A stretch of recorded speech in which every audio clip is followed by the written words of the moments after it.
Life has a way of breaking us down with losses, disappointments, and seasons of pain, but God has promised that He will restore and give back double for everything that has been taken. When you walk through trials, it's not the end of your story, it's the setup for a greater comeback. This message is a reminder that even in your darkest hour, God is positioning you for restoration, renewal, and blessings beyond measure. The pain of loss is not the end, but the preparation for restoration. Many times when we face moments of loss, it feels final, as though everything we have worked for, prayed for, or believed in has been stripped away with no chance of recovery. Loss carries a weight that can feel unbearable. It can silence your joy, dim your hope, and leave you questioning whether the future still holds anything meaningful for you. Yet in the midst of those feelings, what we often fail to recognize is that loss is not always a conclusion, but a preparation. It is a divine stage being set for a comeback that is greater than what you had before. When we go through loss, whether it be the loss of a loved one, a dream, a job, a relationship, or even a season of peace, our first instinct is to grieve what is gone. Grieving is natural and it is important, but staying in the place of grief can blind us to the possibility of restoration. Loss has a way of testing our faith and shaking our foundation, but it also awakens a deeper dependency on God. When everything is intact, we may not fully lean on Him, but when something is torn away, we are forced to remember that He is the ultimate source of provision, comfort, and hope.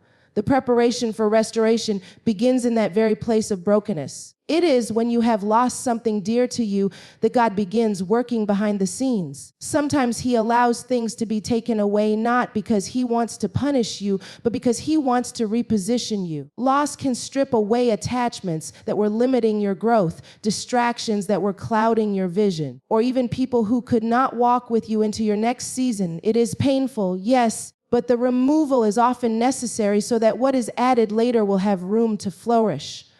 Preparation also comes through the stretching of our faith. When you have been through loss and still choose to believe, still choose to trust, still choose to lift your hands in worship, you are building a spiritual resilience that will sustain you for the restoration ahead. If restoration comes too quickly, without the shaping that happens through loss, you may not be ready to carry the weight of the blessing.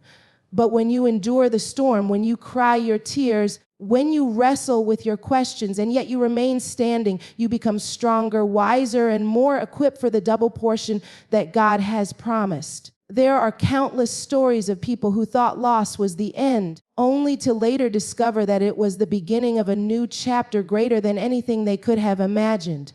The loss of a job birthed an entrepreneurial dream. The loss of a relationship opened the door to self-discovery and healing. The loss of stability pushed someone into a deeper prayer life and greater intimacy with God. Loss hurts, but loss also teaches. It refines. It sharpens. It pulls back layers of who we thought we were so that we can embrace who we were truly created to be. Restoration doesn't always look the same as what you lost. Sometimes God doesn't give you back the exact thing you had. Instead, He gives you something better, something richer, something that brings greater joy and purpose. The key is to not allow the pain of the loss to close your heart. Keep your heart open to what God can do. Keep your spirit expectant that what is coming is greater than what has been taken. Loss is not the end, no matter how final it feels in the moment. It is a chapter, not the conclusion. It is a turning point, not a dead end. And when you learn to see it this way, you begin to recognize that even in the ashes, seeds of restoration are already being planted. What feels like devastation today is preparing you for celebration tomorrow.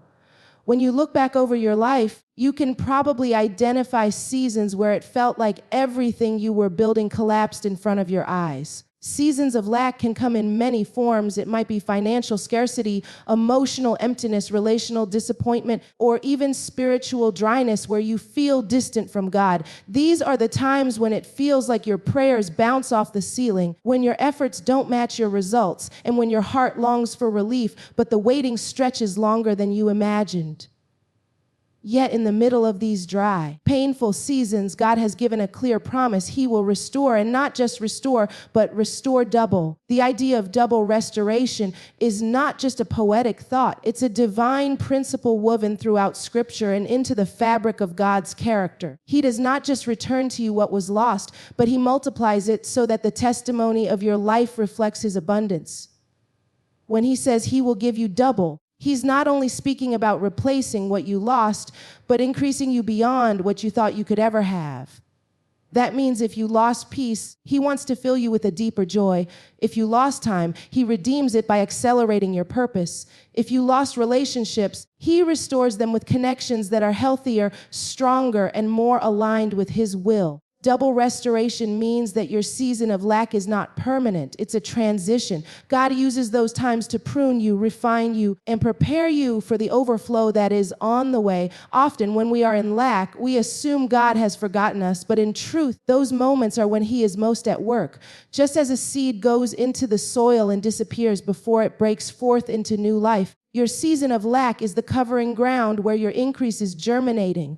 What looks like silence is actually setup. What feels like emptiness is actually preparation for fullness. It's important to remember that double restoration is not always instant. God works in seasons, and his timing is designed to both bless you and shape you. If he restored you before you learned the lesson of your lack, you might mishandle the blessing. If he gave you abundance before you knew how to steward it, you could lose it again. That's why the season of lack is just as important as the season of restoration. It teaches gratitude, discipline, humility, and trust. Then when God pours out double, you not only receive it, but you sustain it and use it for his glory. One of the most powerful things about God's promise of double is that it erases the narrative of defeat. The enemy would love for you to believe that your losses define you, that the failures of yesterday will always haunt you, and that you will never rise again. But double restoration flips the script. It turns your scars into stories, your struggles into strength, and your setbacks into setups. The very thing that tried to break you becomes the foundation for your breakthrough. Imagine this: you lose something that meant the world to you, and in the moment, it feels like the end. But months or years later, God brings you into a new season where you are not only restored, but blessed beyond measure. Suddenly, you look back and realize that the loss didn't destroy you. It positioned you for something greater. That is the beauty of double restoration. It is God's way of declaring that he has the final say, not your circumstances, not your pain, and not your past. In every season of lack, there is a promise you can hold on to. This is not how the story ends. Lack is temporary, but God's abundance is eternal. Every tear you've cried, every night you've wrestled with despair, every prayer you thought went unanswered, none of it is wasted. God is collecting those moments and weaving them into a greater plan of restoration. And when the restoration comes, it will not just fill the gap of what was lost. It will overflow. It will bring joy that outweighs the sorrow, peace that surpasses the chaos, and blessings that make the pain of the past fade in comparison. That is the power of double restoration. It is God's way of proving that he is faithful, that he never leaves his children empty, and that no matter what has been stripped away, he is able and willing to give back more than you imagined. So when you find yourself in a season of lack, don't despair. Remember that double is coming. The drought is not forever. The loss is not the conclusion. The God who restores is preparing to return it all, pressed down, shaken together, and running over, so that your life becomes a living testimony of his unfailing goodness. There comes a point in life where mourning feels like a permanent state of being. It's the heaviness that greets you in the morning before you've even opened your eyes, the ache that lingers in your chest long after the tears have dried, the emptiness that whispers to you when the noise around you quiets down. Mourning isn't only about death, it can be about the loss of a dream, the disappointment of a relationship, the betrayal of trust, or the collapse of plans you were certain would work out. Mourning is real and it's valid, but the promise of God reminds us that mourning is not the end of the story. There is dancing waiting on the other side. Turning mourning into dancing is not about ignoring pain or pretending it never happened. It is about walking through the valley with the confidence that you will not stay there forever. Faith is what allows you to move forward even when your heart is broken. Endurance is what sustains you when the nights feel endless and the light seems far away. Together, faith and endurance create a pathway from mourning to dancing, from sorrow to joy, from ashes to beauty. Faith begins when you decide to believe that your current season is not your permanent one. It is the inner declaration that although you feel surrounded by loss, you are still anchored in God's promise. Faith doesn't always erase the pain immediately, but it changes your perspective of the pain. It reminds you that what hurts today has the potential to heal tomorrow.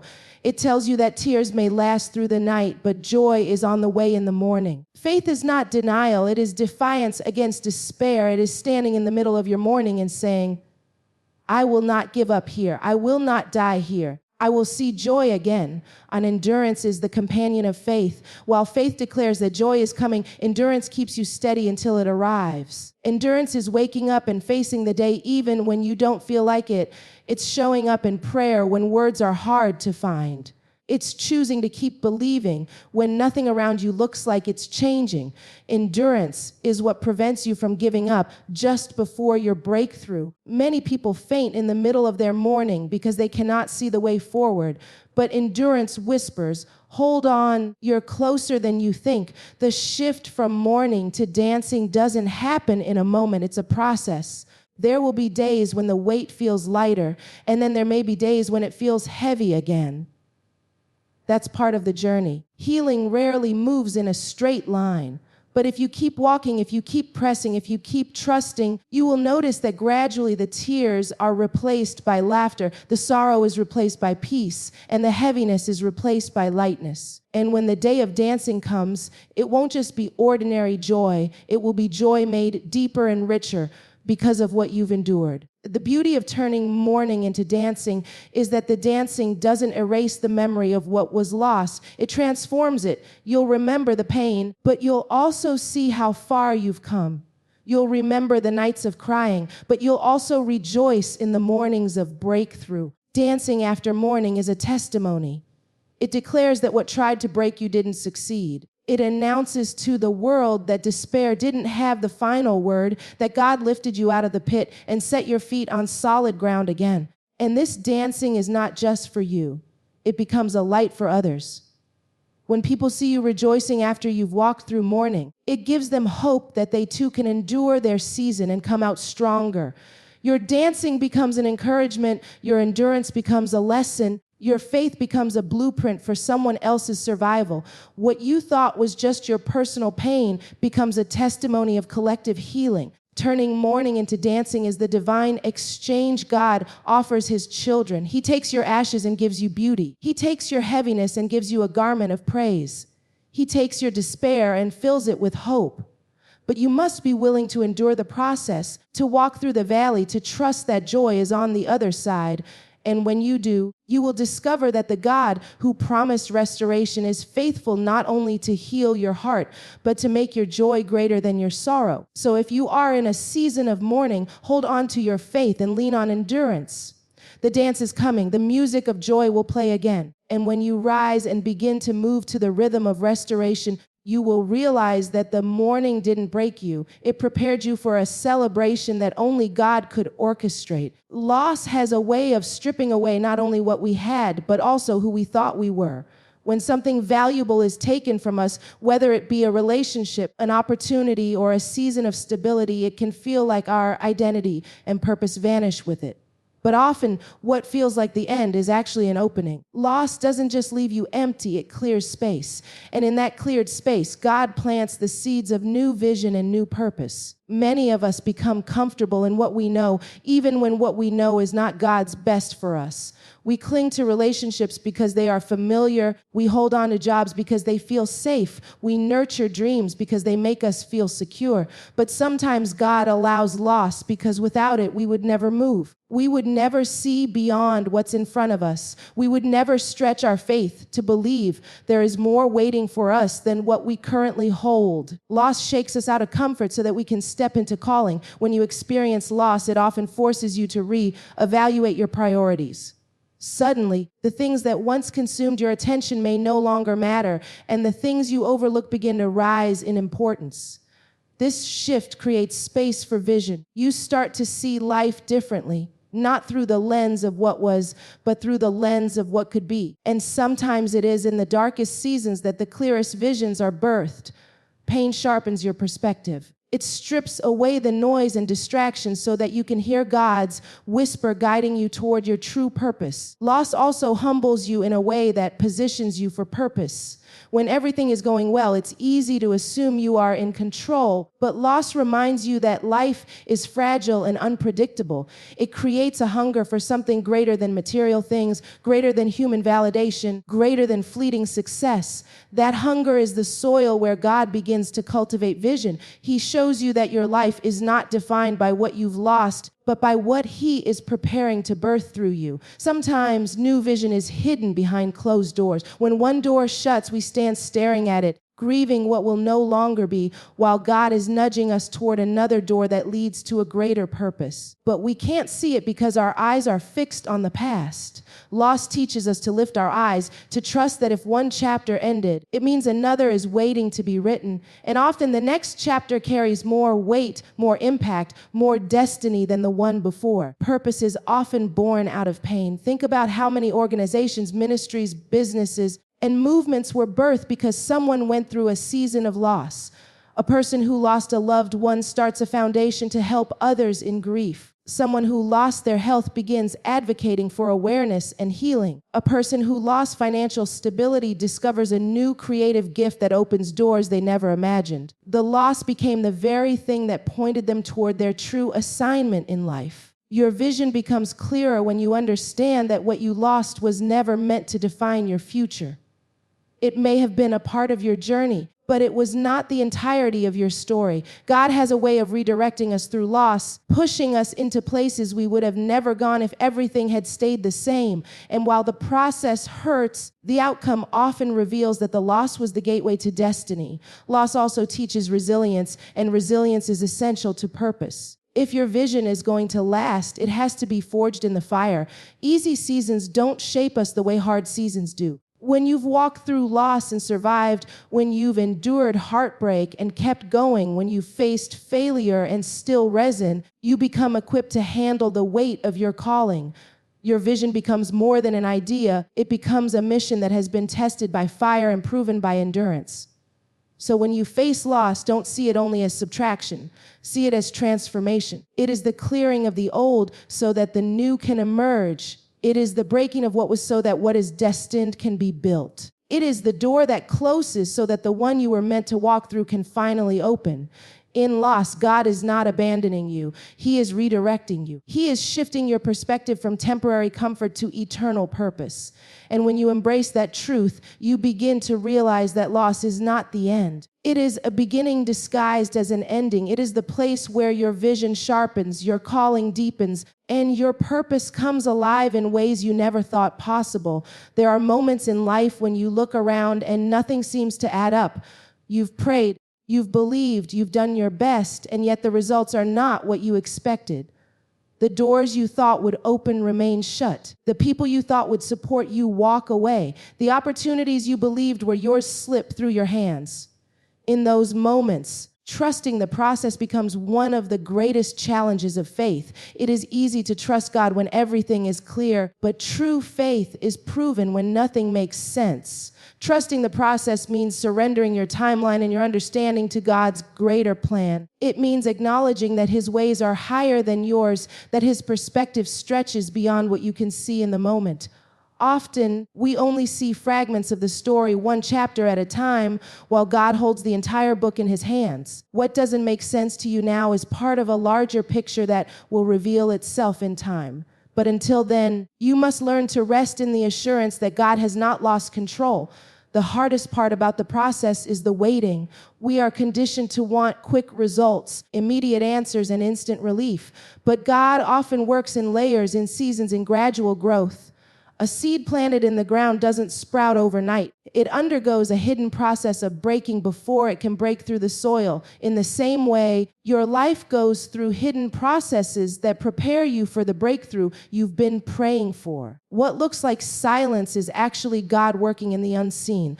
What looks like delay is actually development. Trusting the process also requires letting go of the need to understand everything. Some of the greatest frustrations come from trying to make sense of pain, disappointment, or delay. But faith was never meant to rest on understanding. It rests on trust. If you could figure out every detail, it would not be faith. Faith steps into the unknown, believing that even though you can't see the road ahead, the one leading you knows exactly where you're going. It's the confidence that God doesn't make mistakes, even when his methods confuse you. There are countless examples of people who went through seasons that made no sense, but later realized the purpose behind them. Joseph in the pit and the prison had no idea that those places were leading him to the palace. Ruth in her season of loss couldn't have imagined that it would align her with her destiny.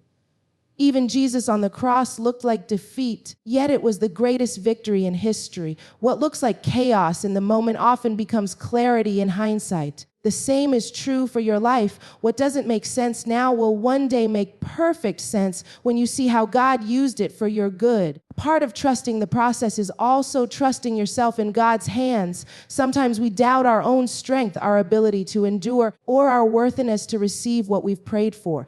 But when you trust the process, you acknowledge that it's not about your strength, it's about His. You don't have to have it all figured out. You just have to stay faithful, keep moving forward, and let God do the rest. Trusting the process means releasing the illusion of control and allowing God to be God in your life. Another dimension of trusting the process is embracing small steps. We often look for big leaps and instant breakthroughs, but purpose is usually revealed step by step. Every experience, every challenge, every waiting season is part of the process. Even the painful moments are shaping you, stretching you, preparing you. Nothing is wasted. The tears you've cried, the battles you've fought, the setbacks you've endured, they are all ingredients in the process that is producing something far greater than you can imagine. When nothing makes sense, the temptation is to quit, to assume that the process is pointless. But if you hold on, you will discover that the very things you wanted to escape were the things shaping you for destiny. Trusting the process is not passive, it's active faith. It's choosing to worship when you don't feel like it, choosing to pray when you don't have the words, choosing to believe when your heart is weary. It's staying planted even when you don't see fruit, knowing that the harvest is inevitable because God is faithful. At the end of the process, you will look back and realize that the confusion was necessary, the waiting was essential, and the detours were intentional. God was aligning every step, even the ones that felt like setbacks, to bring you exactly where you were meant to be. And when the breakthrough comes, you'll understand why it took time, why it had to happen that way, and why trusting Him was worth it. So if you're in a season where nothing makes sense, don't give up. Don't let confusion rob you of your faith. The process is working for you, even when it feels like it's working against you. Trust it. Trust Him. Because the same God who started the work in you will be faithful to complete it. One of the greatest shifts a believer can make is moving from living in survival mode to living in expectation. Many people wake up each day bracing themselves for what might go wrong, constantly carrying the weight of worry and the fear of lack. But God has not called you to live a life of constant scarcity or defeat. His desire is for you to walk in expectation of His goodness, expectation of His faithfulness, and expectation of His overflow. Walking in expectation doesn't mean that you will never face challenges. Life will still present valleys, storms, and struggles, but expectation changes how you approach them. Instead of assuming the storm will destroy you, expectation reminds you that the storm will pass and something greater is on the other side. Instead of believing that lack is permanent, expectation whispers that provision is already on its way. Expectation allows you to live not with fear of what might happen, but with hope of what God has promised. Overflow and abundance are not just material blessings, they are a reflection of God's nature. He is a God of more than enough. When He provides, He doesn't simply meet the need, He exceeds it. Think of the feeding of the 5,000. Jesus didn't just provide enough bread and fish for the crowd, but there were 12 baskets left over. That's overflow. It's a picture of God's heart for His children. That your cup doesn't just get filled, but it runs over. To walk in expectation of overflow, you must first shift your mindset.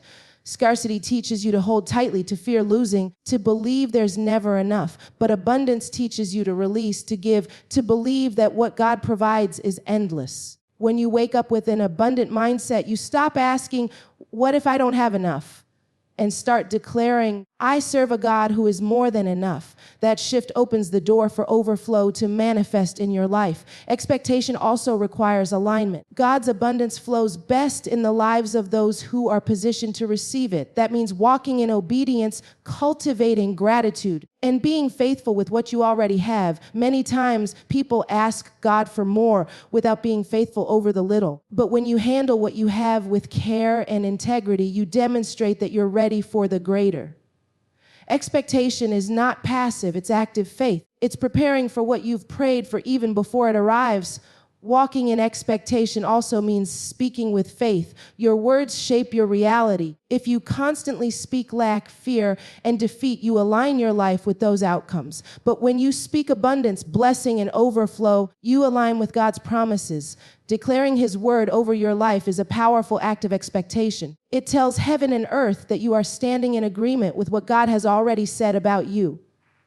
Another key to walking in expectation is endurance. Sometimes the overflow doesn't arrive when you want it to, and the delay can make you doubt. But expectation is not deterred by time. It is fueled by trust, even when you don't see it yet. Expectation says, I know it's coming. Just as a farmer plants a seed and waits in confidence for the harvest, you too must plant seeds of faith and continue to expect the rain of God's abundance in due season. Overflow doesn't always mean wealth. It can be peace in the middle of chaos, joy in the face of sorrow, love that heals broken places, opportunities that open doors you could never unlock on your own. God's abundance touches every area of life: emotional, spiritual, relational, and financial. To walk in expectation means you refuse to settle for mediocrity in any area, because you know your Father delights in giving good gifts to His children. Living in expectation also impacts those around you. When people see you believing, speaking, and preparing for abundance, it inspires them to shift their faith as well. Your expectation becomes contagious. It demonstrates that even in uncertain times, you can walk with confidence because your trust is not in the world's economy, but in God's kingdom. At the heart of walking in expectation is trust. Trust that God is faithful to His word. Trust that He has not forgotten you. Trust that He desires to bless you abundantly. Expectation is living every day with the awareness that miracles are possible, that restoration is real, and that overflow is not a distant dream, but a present reality for those who believe. So rise each day not with fear of what might go wrong, but with faith in what God is about to do. Prepare your heart, your mind, and your hands to receive. Speak His promises over your life. Walk in alignment with His word. And above all, expect Him to show up, not just with enough to get by, but with overflow that will spill into every corner of your life. Because when you live in expectation, you live in the certainty that abundance is your portion and overflow is your destiny.